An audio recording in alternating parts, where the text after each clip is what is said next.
turabasuje aho muherereye hose, amahoro y'Imana nakomeze kubana namwe, kandi ni ukuri tunezezwa cyane n'uburyo mukomeza kutwereka ko turi kumwe. Ni ukuri turabakunda, kandi niyo mpamvu natwe turajwe inshinga no gukomeza kubagezaho amakuru atandukanye, by'umwihariko uyu munsi noneho tugiye kwerekera mu burengerazuba, ahantu hitwa i Nyamasheke, ahantu kure cyane rwose, muri korali yitwa Abagwaneza. Ni korali imeze neza, ni korali ifite ubukombe, imaze imyaka myinshi, ariko ni korali rwose ifite ibihangano byiza, ibihangano bimeze neza. Nuko rero tugiye kubakinira indirimbo yabo igice na chorus, ubundi tugaruke tuganira nabo, ariko ntabwo twabura mu by'ukuri kubasuhuza kuko turabakunda cyane. Turagusuhuje rero wawerereye hose, turagusuhuje wowe uri mu burasirazuba, Imana ikomeze kubana nawe. N'ukuri turabasuhuje abari mu Mutara za Nyagatare, mudukurikiye muduha amakomenti mukatubwira muti ibintu bimeze neza cyane.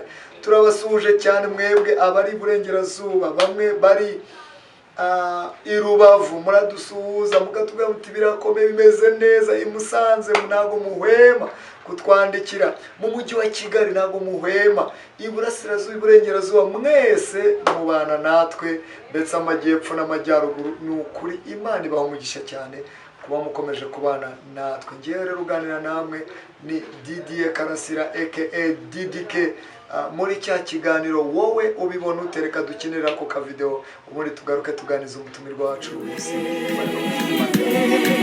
kuko bari bamaze bose kugira indwara, bari bamaranye igihe kinini, ariko ikibabaje agarutse umwe gushima. None se muvandimwe, abandi icyenda bo bari he? Yesu ukiza indwara zananiranye, n'umusanga ufite kwizera n'ukururangira. Ni kwa kundi muzajya namwe mubibona muvuge muti cyakora hano rwose abantu baracyari kuzamuka. Ni ukuri bari kuzamuka. Ese wowe ubibonye ute? Abaproducer babakoreye bagiye kubatubwiraho, babatuganirizeho, batubwire bati bimeze gutya na gutya, twabakoresheje twagize gutya. Muri butubwire rero iterambere ryabo uko muribonye, uko muri bihagaze. Noneho niturangiza rero tunajyeyo dukore subscribe, like na comment, kugira ngo hejuru y'iyi video bakoze imeze gutya ubutaha bazakore n'ibindi noneho byisumbuyeho hejuru cyane. Nuko nicyo twifuza, kugira inama amakorali, ndetse no kumenya ngo abangaba se bameze gute, tukavuga ngo abangaba ko bameze baracyakeneye kuzamuka, abangaba bagezeyo, abangaba bameze gutya. Ariko by'umwihariko tumaze kugenda dufata experience yuko uru rugendo ruragoye, yaba wa wundi witwa ngo yagezeyo, waba wa wundi ubona yuko byanze bikiri hasi, bose baracyari mu rugendo rumwe rwo guhangana ndetse no gukomeza kugira ngo badasubira inyuma. Rero reka tugaruke tuganiriza umutumirwa wacu umunsi, tumubaze idonido, tumubaze ngo i Nyamasheke bimeze bite, atubwire uburyo nimba ririya zina ry'Inyamasheke barahitiriye kubera ibisheke byinshi bihaba. Noneho turusheho kugubwa neza ndetse no kumenya byinshi bitandukanye kuri iyo korali yitwa Abagwaneza Family Choir. Imana ikomeze kubana namwe, turabakunda cyane. Reka tubatumirire uwo mutumirwa tuganire nawe. Allo. Oui, allo. Mwiriwe neza, mwiriwe neza. Mwiriwe. Yego, ubu rero tuguhamagaye kugira ngo dusangize abakunzi ba DDK ikiganiro tugira kivuga ngo wowe ubibona uti. Yego rwose. Ubwo rero sinzi nimba witeguye ko twaganira n'ukuri muri rusange. Oya, nta kibazo twaraganira, nta kibazo. Imana iguhe umugisha cyane. Mwakoze nawe. Kugira ngo rero tudatinze dutangire twibwira abadukurikiye. Njyewe mu by'ukuri nitwa Karasira Didier, nkaba mu buzima busanzwe maze kumenyekana nka aka DDK. yego ikiganiro rero abantu benshi baragikurikiye kuri YouTube channel ya DDK TV Gospel Show. ngo Nibaza ko rero watangira wibwira nawe abadukurikiye kugira ngo dutangire tuziranye muri rusange. murakoze cyane. Yego. Nitwa Eliel Namuhoranye, Yego. ndi umwe mu bagize korali Abagwaneza Family Choir. Wow. Yego. Sengera ku itorero rya Nyamirundi, Yego. intara ya Nyamirundi. Yego. Ubwo ni muri West Rwanda Field. West Rwanda Field. Aho zari muri Cyangugu. Naho rwose naho. Harya basigaye yitwa Rusizi. Ni muri Nyamasheke muri rusange. Ni muri Nyamasheke. Ubwo ni mu karere ka Nyamasheke. Yego. Ariko field nyine ni y'Iburengerazuba. Yego. Imana igumugisha cyane. Murakoze cyane Didi. Turanezerewe kuganira nawe. Hari ko mwiswe ko izina ry'abandi ba korali b'i Kigali. Mwari mubizi? Oya, ntabwo twatubizi neza. Yego. Ariko nge hari izo ngenzi zitwa Abagwaneza. Yego, hari Abagwaneza ba hano Kimihurura rwose. Hano mu ntara ya Kacyiru. Hafi aho rwose ndabazi. Ntabwo mwigeze mubipfubira naho cyangwa ngo wabwire ati kuki mwiswe izina ryacu? Oya. Ntabwo nararyumvise, ariko ntekereza ko nabo buriya bafite impamvu yabateye kurihitamo. Yego. Ariko ni izina ryiza muri rusange. Wow, iriya zina ni ryiza rwose. Ya rero muri korali Abagwaneza Family mufitemo iyihe nshingano? Muri korali Abagwaneza mfitemo inshingano yo kuba ndi umutoza. Yego. Mukuru. Yego. Rimwe na rimwe nkabahimbira indirimbo. Yego. Nkabafasha kuyiga no kuyinonosora mu bijyanye n'amajwi muri rusange. Yego. Korali Abagwaneza yaba ifite YouTube channel? Irayifite. Wow. Mbikubagireho nigiza nkana kugira ngo dusangize abakunzi ba DDK TV Gospel Show. Mwabyumviye ni umutoza wa korali Abagwaneza Family. Rero tunejejwe no kuganira nawe, tugiye kuganira byinshi byateza uyu murimo w'Imana imbere, kugira ngo dusangize amavu n'amavuko y'iyi korali. Korali yavutse ryari, imaze igihe kingana iki, imaze gukora ibikorwa bingana iki muri rusange? Korali Abagwaneza ni korali nanjye nagezemo, mu by'ukuri yarabayeho, ariko mu kubaho yagiye itangizwa na ba data cyangwa se ba papa bacu mu yandi magambo. Yego. Tugeramo rwose baragiye basa nkaho baba bakuru batakibasha gukora uwo murimo. Yego. Noneho tukaba twaragiyemo twebwe turi abana.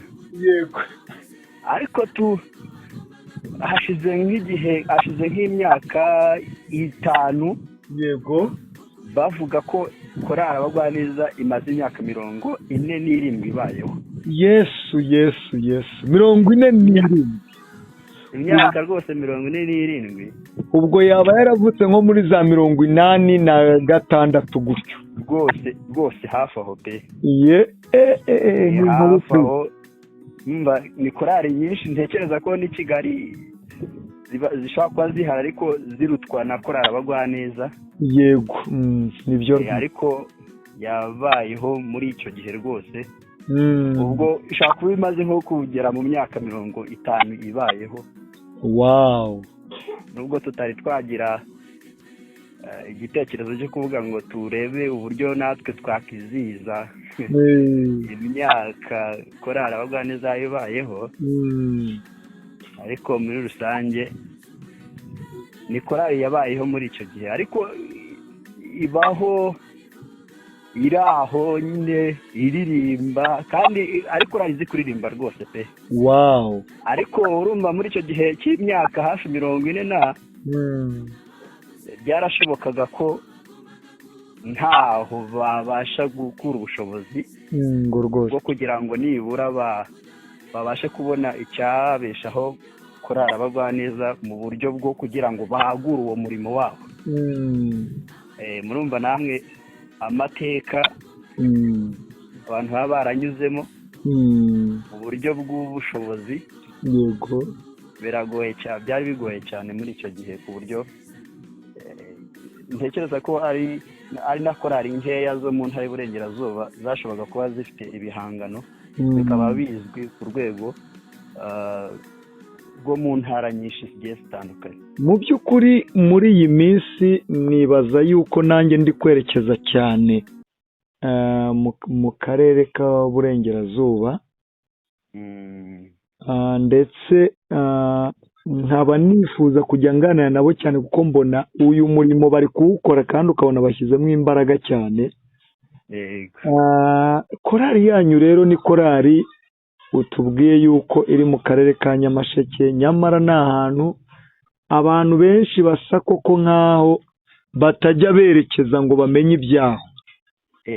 Tuganire ku ndirimbo rero mwamufite, yaba imaze igihe gito kuri YouTube channel yanyu, tubwire titire yayo kugira ngo n'abadukurikiye muri aka kanya babashe kuba bayigana, ndetse ndaza kuyibakiniraho gatoya ku buryo baza no kuyigana, ariko twayiganiriyeho mu by'ukuri muri rusange.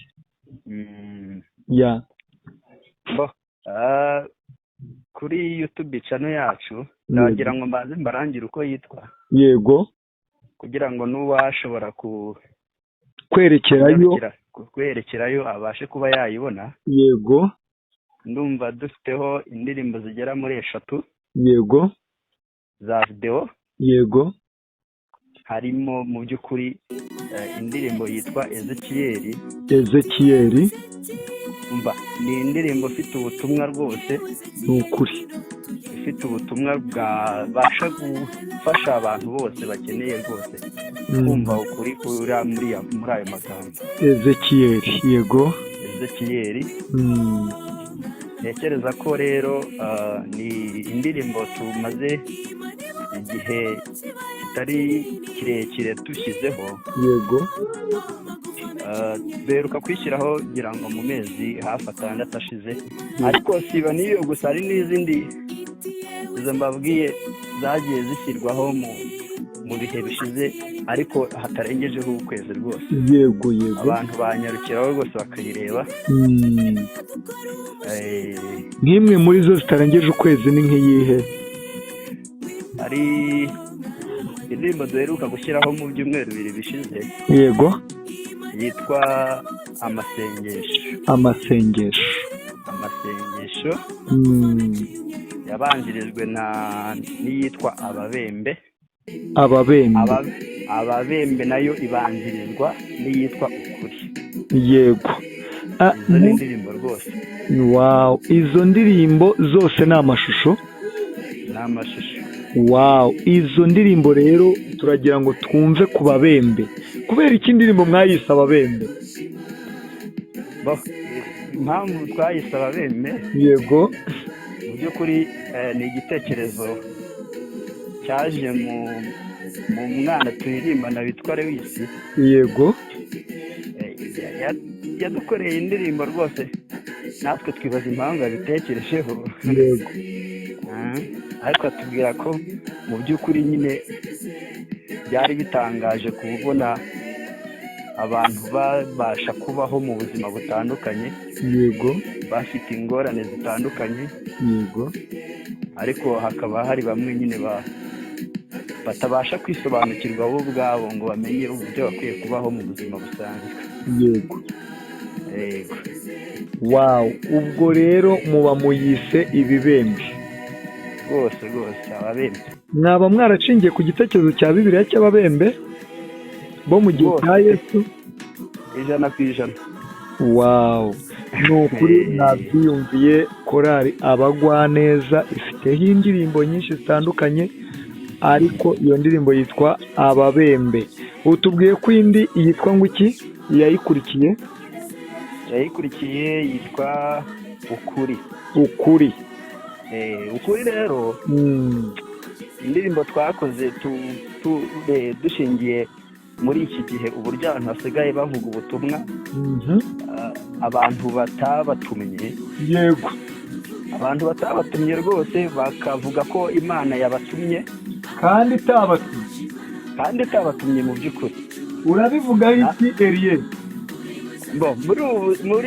Kugeza kuri ubu ngubu Yego, ni ibintu nyine bitangaje kubona umuntu ashobora kuza iwawe nko mu rugo. Ni urugero nguhaye. yego, ahubwo ariko rero nubwo bimeze gutyo, izi ngorane zose ufite, ubuzima bwose uri gucamo buguhangayikishije, yego, hari uwakuntumyeho rwose nkubwire ko ibyawe byose bigiye kurangira. yego, kandi mu by'ukuri Imana itanamutumye. yego, Imana itanamutumye, uwo muntu wagiyeyo ntiwamusengeye ntiwagize ute, ariko uhita umwereka ko Imana yamugutumyeho ko akwiriye kubigenza gutyo, akaba yanakurangira n'inzira mbi yakugusha mu mitego ya Satani. wawu, turavuga ati ariko dusigeho kuvuga ubutumwa Imana itadutumye. Ntabwo ariko Imana ivuga. byaba bigaragara yuko ari ubwesikoro bwateye muri iyi minsi rwose kugira ngo hari abantu bibonera indamu. pe cyane. urugero waduha mu biri kubaho muri iyi minsi bijyanye n'iyo ndirimbo, mu by'ukuri ukavuga uti dore urugero nk'ibi ngibi, nta kintu cyaba gifatika cyaba cyarabayeho ku buryo waduhaho urugero? Ikintu cyaba cyarabayeho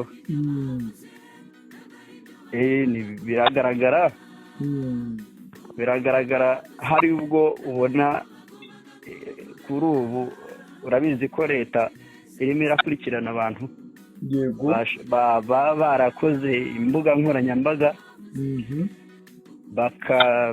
bakavugana n'abantu cyangwa bakabahamagara ati nitwe wenda dutanga ubutunzi, ndi umukozi w'Imana, ati ngwino ngutuburire wenda amafaranga yawe abe menshi. Yego, ibyo ni ibihamya rwose tugenda tubona ku mbuga nkoranyambaga ndetse n'ahandi hatandukanye.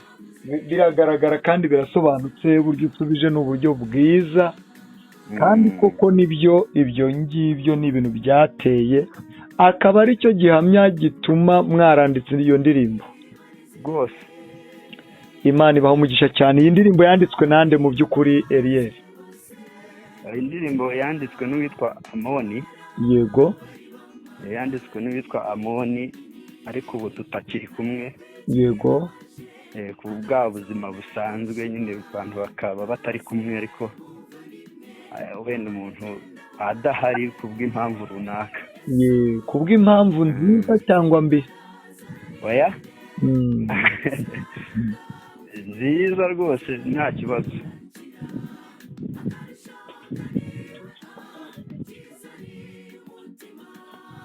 urumva hari igihe bijya bibaho, yego, umuntu akaba yaririmbaga muri korali, ariko bwacya mu gitondo akabona ubundi butumwa bwiza, akavuga ati igihe singiri kumwe namwe, cyangwa se akavuka ubwumvikane buke. niyo mpamvu narimbajije nese koko muri korali yaba yaramaze guhimba iyo ndirimbo agahita agenda, nk'umuntu numva waba yari afite impano yo guhimba indirimbo zifite ubutumwa bwiza bwa kwigisha abantu benshi?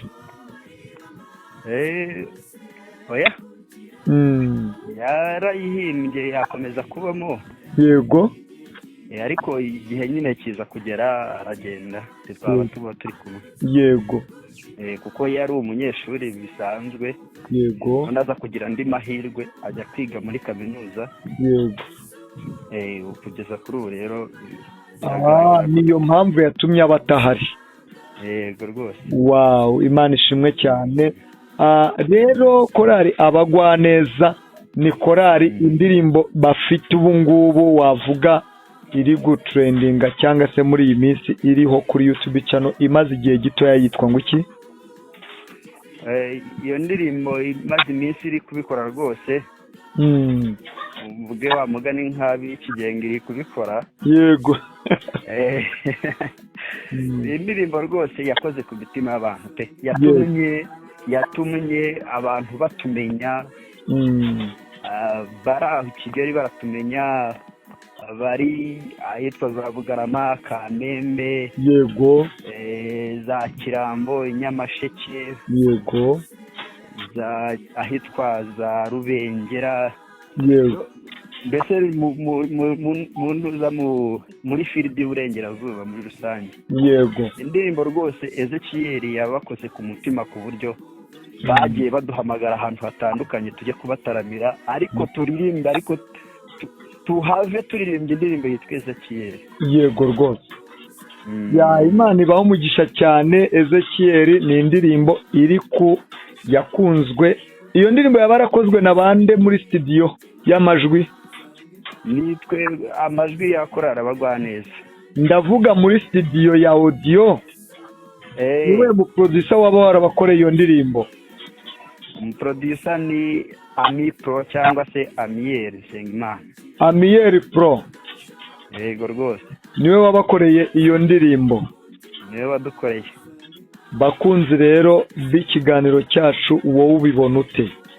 Turagutumye genda ujye kuri channel rwose y'Abagwaneza Family Choir, ubaganirize ndetse urebe icyo gihangano cyitwa Ezekiel, noneho ugaruka utubwira uti burya twabonye iyo korari rwose ari korari nubwo itarizwi cyane, ariko ni korari yaririmbye neza kandi bikora neza.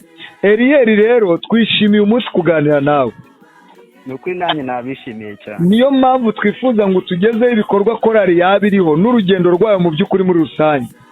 Iyi korari ni korari mu by'ukuri tutari tuzi, ariko ni korari iri gukora ibintu byiza, indirimbo nziza mu Burengerazuba.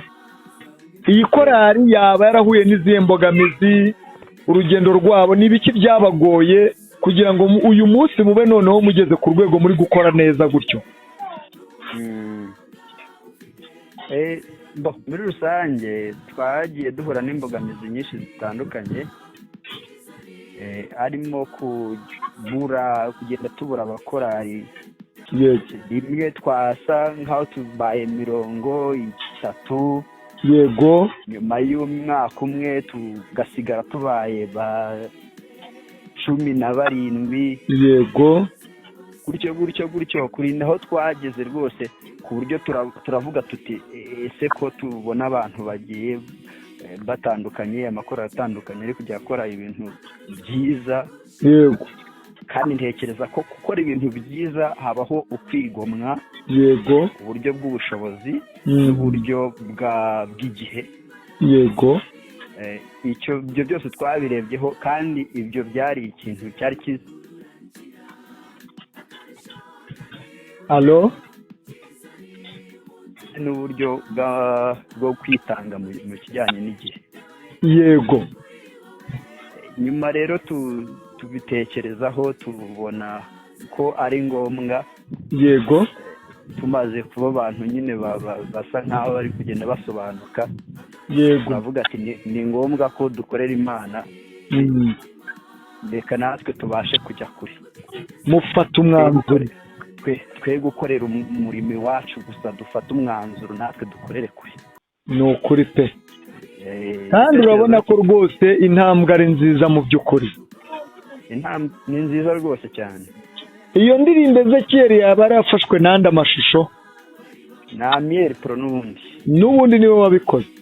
Niwe wabikoze rwose. Ese Eliel ntabwo bishobora kuzisanga ahari ko ndi kubona iterambere rya bamwe bari kuvuga bati tuzakoresha igihangana ariko tugicurangisha aha, niturangiza arandoma y'amajwi tuyakoresha aha, niturangiza aba mixage tuyikoresha aha, na mastering niturangiza umuproducer dufatiye amashusho uyu munsi ntaba ari udufatira ejo mwebwe mubibona mute mubona ari akajagari cyangwa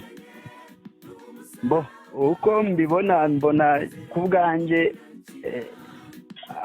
atari akajagari yego kuko burya abantu bagenda barushanya ubushobozi yego kimwe cyo dushobora kubona nyine kuko hari umuntu ubifitiye ubushobozi yego kimwe n'uko tubona ko nyine hari undi utabifitiye ubushobozi yego bikaba byatuma rero ukoresha ibintu byawe mu bundi buryo cyangwa se ahandi hatandukanye yego yego wow rero nagira ngo mu buryo bw'ikiganiro cyiza tugere ku tuntu n'utundi yego Eriel wowe ubibona ute amakorari ndabizi uba mu makorari menshi mu magurupe menshi hari amakuru menshi twanabivuzeho bijyanye n'itangazamakuru kuri uyu munsi wowe ubibona ute ko korari ujya kugira gutyo ukabona korari yari iteye imbere yari imeze neza ariko wajya kubona ukabona yahise isadukamwo ibice bibiri kandi abantu nibwo bari bageze bo kuyitegamo ibyiza n'ibitangaza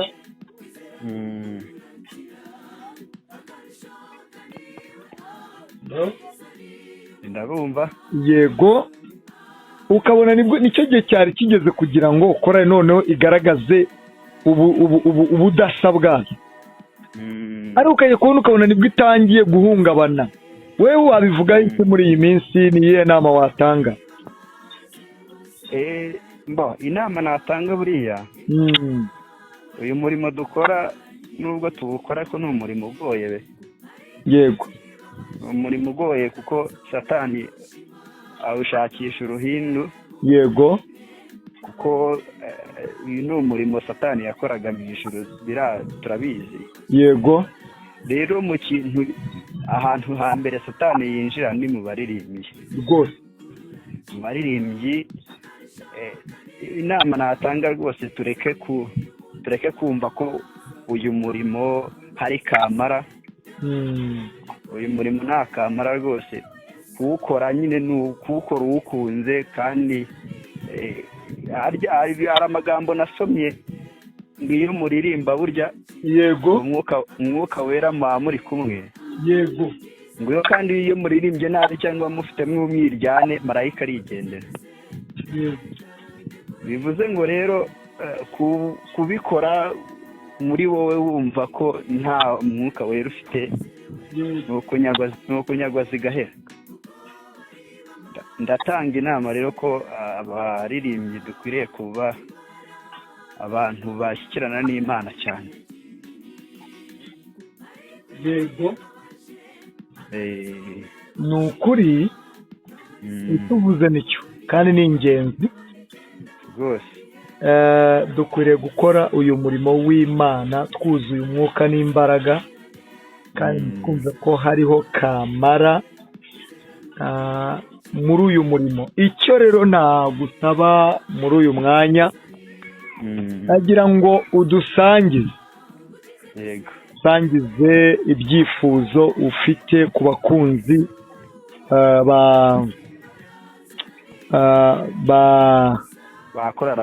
bakorera abagwaneza noneho abadukurikiye muri aka kanya babashe kumenya abagwaneza ibyifuzo bafite ku bakunzi ba gospel muri rusange b'indirimbo